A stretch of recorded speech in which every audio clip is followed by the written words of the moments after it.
Excellencies, distinguished delegates, before we proceed, we kindly invite heads of delegation to proceed to the stage for a photo session.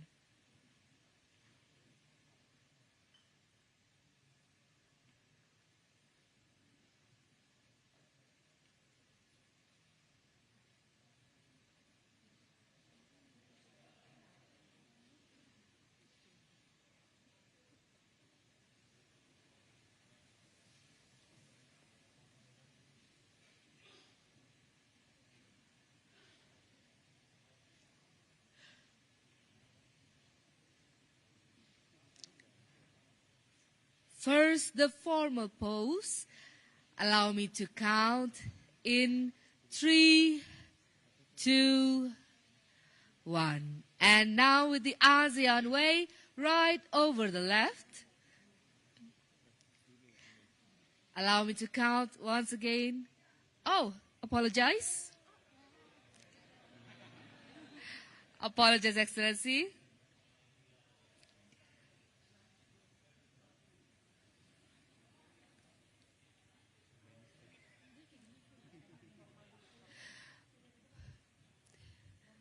We will start again with the formal pose. Allow me to count in 3, 2, 1. And now with the ASEAN way, right over the left. Allow me to count once again in 3, 2, 1. Thank you, Excellencies, and please be seated. Oh, one more. It's the third pose. Sitting on the stage. Excellencies, allow me to count in 3, 2, 1. Thank you very much. And please be seated.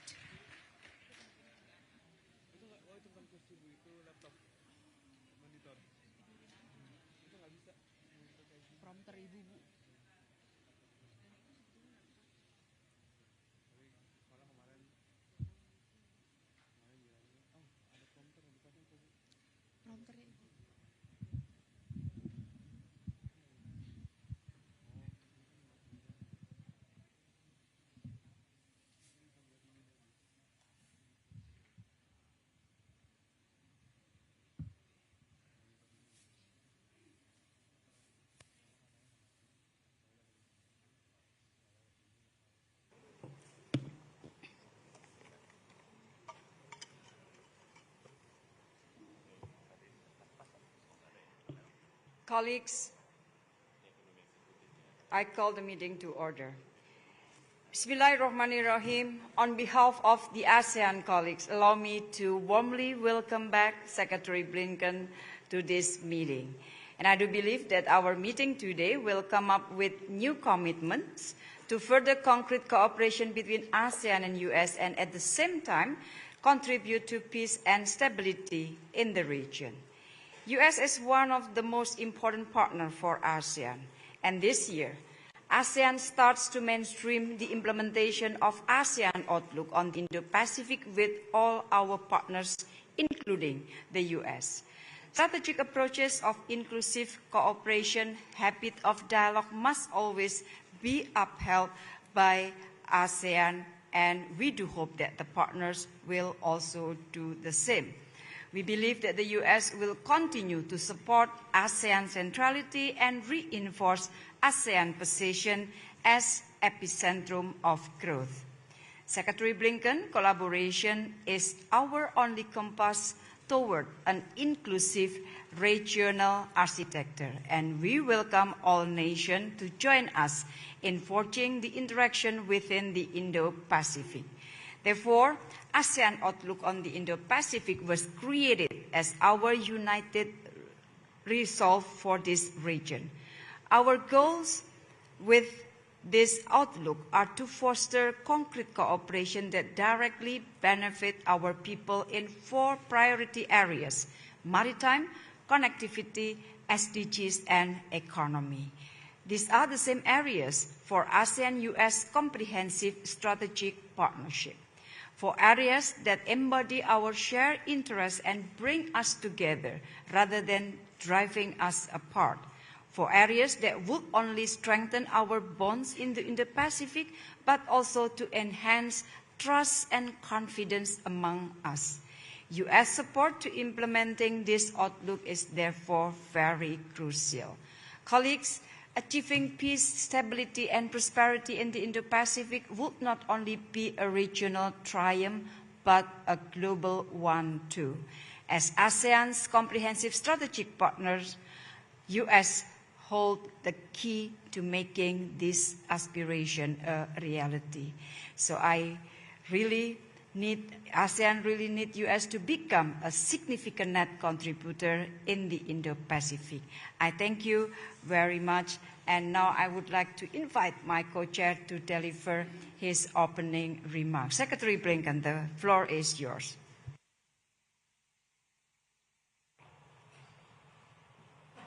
Foreign Minister Masudi, thank you very, very much. Thank you for your leadership as ASEAN chair, and thank you for your leadership as the U.S. country coordinator, and especially for your friendship. To Foreign Minister Salam Sheikh Hamasid, I'm very much looking forward to Laos chairing ASEAN in 2024. And Secretary General, we are grateful to you for your stewardship of the organization and your investment in our comprehensive partnership. I also want to begin by thanking my own team, and especially Ambassador Abraham, for all that he has done to strengthen and deepen U.S.-ASEAN relations. Johannes is one of President Biden's most trusted advisors, and we are very glad to have him here in Jakarta. So this is my 12th trip to the Indo-Pacific during this administration, my 4th to Indonesia, my 3rd to an ASEAN ministerial.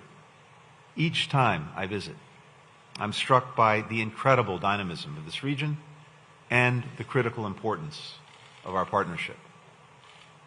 Our relationship with ASEAN is at the heart of our engagement in the Indo-Pacific, a region that more than any other will shape the trajectory of the 21st century. Both the U.S. Indo-Pacific strategy and the ASEAN outlook on the Indo-Pacific underscore ASEAN's centrality. And we share a vision of an Indo-Pacific that is free, open, prosperous, secure, connected, and resilient. And what does that mean? That means a region where countries are free to choose their own path and their own partners, where problems are dealt with openly, not through coercion, where rules are reached transparently and applied fairly, where goods, ideas, people flow lawfully and freely across the land, the seas, the skies, and cyberspace. That's why we upgraded the U.S.-ASEAN relationship to a comprehensive strategic partnership last year. And it's why we've worked so hard to put that enhanced partnership into concrete action. Together, we are delivering on the issues that matter most to the lives of our people, expanding access to the internet and other technologies that small businesses and entrepreneurs need to compete in the 21st century economy, helping communities adapt to the growing effects of a warming climate and building their resilience to the changes to come, improving the capacity of health systems to deliver on basic needs like maternal and child health. The 5 high-level dialogues that we've added at last year's special summit are helping to drive progress in health, in transportation, women's empowerment, the environment, climate, and energy. Because of this growing collaboration, more electric vehicles, electric buses, even electric tuk-tuks will soon traverse Jakarta's streets. More women entrepreneurs are receiving training to support their businesses and their careers. More young leaders are acquiring the tools to transform their communities, like the young Southeast Asian leaders that I met just this morning, who are doing everything from improving public health to advocating for survivors of gender-based violence to empowering refugees. Elevating our cooperation also means deepening efforts to tackle together complex challenges that are affecting the region and, in fact, the entire planet. In Myanmar, we must press the military regime to stop the violence, to implement ASEAN's 5-point consensus, to support a return to democratic governance. Just yesterday, the United States announced over $74 million in additional humanitarian relief to the region, including nearly $61 million to support Rohingya displaced by the ongoing violence in Myanmar. We need to work to end North Korea's unlawful weapons of mass destruction program and ballistic missile launches. Yet another one, just this week, which threaten the region and the global nonproliferation regime. We must uphold the freedom of navigation in the South and East China Seas and maintain peace and stability across the Taiwan Strait. And we must push for a just and lasting peace to Russia's war of aggression on Ukraine, a war that violates principles at the heart of ASEAN's Treaty of Amity and Cooperation and the United Nations Charter. It's harming not only Ukrainians, but people across this region and around the world by exacerbating food and energy crises. When President Biden hosted the special summit in May of last year, he said, and I quote, "We're launching a new era in U.S.-ASEAN relations. I can't think of a more important charge or a more important moment to elevate our partnership. We've taken significant steps forward over the past year. I'm very much looking forward to working together to accelerate our progress this afternoon and in the weeks and months ahead." So to all of our colleagues here today, thank you very, very much. Thank you very much, Tony. Before we continue our meeting, I kindly request the media to leave the room for the closed session. Thank you very much, colleague from the media.